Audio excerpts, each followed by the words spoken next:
Hi, I'm Cole. I'm Owen. I'm Wesley. And I'm James, introducing our story on teachers' funding. So schools are funded, the state of California funds schools and the federal government funds schools, and money follows children. And the state decides how much each year they're going to allocate towards schools.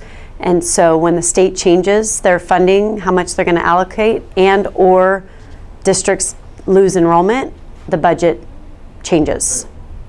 In chemistry class, we're really special because we use a lot of consumables, which means we use a lot of things that go away at the end of the year, chemicals, supplies, and so we have to renew every year. We have to buy a lot of chemicals every year, and so our budget apparently next year is a lot less than it normally is, so I'm not really sure how we're going to budget and pay for the chemicals that we use during chemistry class. We get very little funding in the history department. What we do with that money is we share it as a group and decide what things we might need, like dry erase markers, erasers, staplers, and things like that. But we don't get very much, so it's probably distributes to about $30 per person, I would say, per classroom, if that. I don't really get a lot of funding. I'm able to use money that we make for the yearbook to buy supplies that we need for our yearbook classes, but I maybe get like $100 the beginning of the year. My funding right now, what we have is we have a department pool that there's supplies that are bought for the entire English department, and that for the most part everything goes into a supply closet. I speak with Mr. Patterson, and if I need, say, markers, rulers, staplers, etc., and he supplies it from the supply closet. So I haven't run into an issue with needing any supplies. I'm pretty well stocked. For the math department at Napa High, there hardly is any funding at all. And I've heard rumors that it's going to get even less. Like right now we use it for bare minimum, like expo pens, paper supplied by the school, but we use it for like chart paper, graph paper, like literally bare minimum.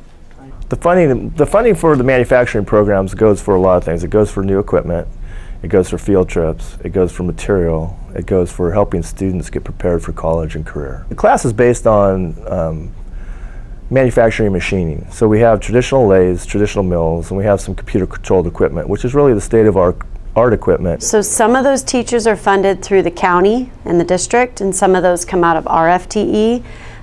So teachers are funded just like any other teacher.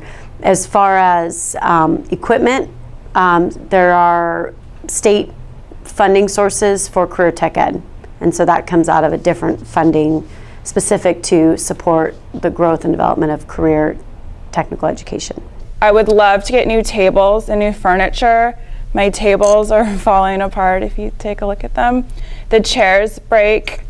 The computers need to be updated, not just the system, but like the Photoshop program that we use and the technology. It works for what we need it to right now, but it would be really nice to get faster computers.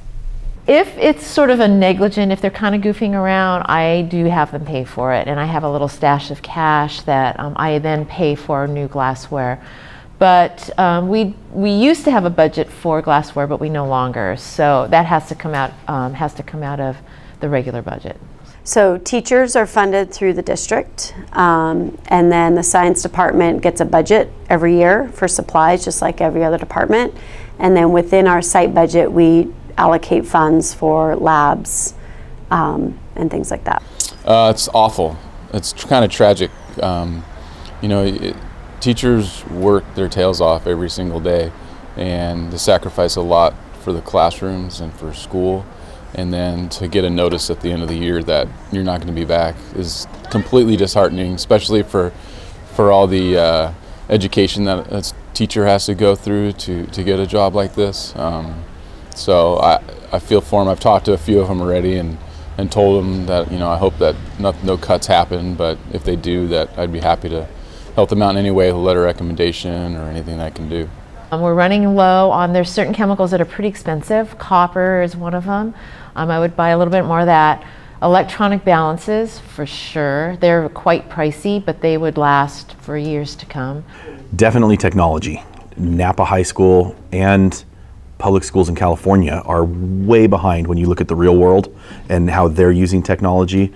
Whether you walk into a business office and they're having a meeting using I don't know, like Google Hangouts or Skype or whatever, talking to other people. If I could, I would have enough devices, whether it's Chromebooks or iPads. There is a ton of fun, grade level, engaging apps, websites, curriculum out there that I would be using on a daily basis if I had more devices in here.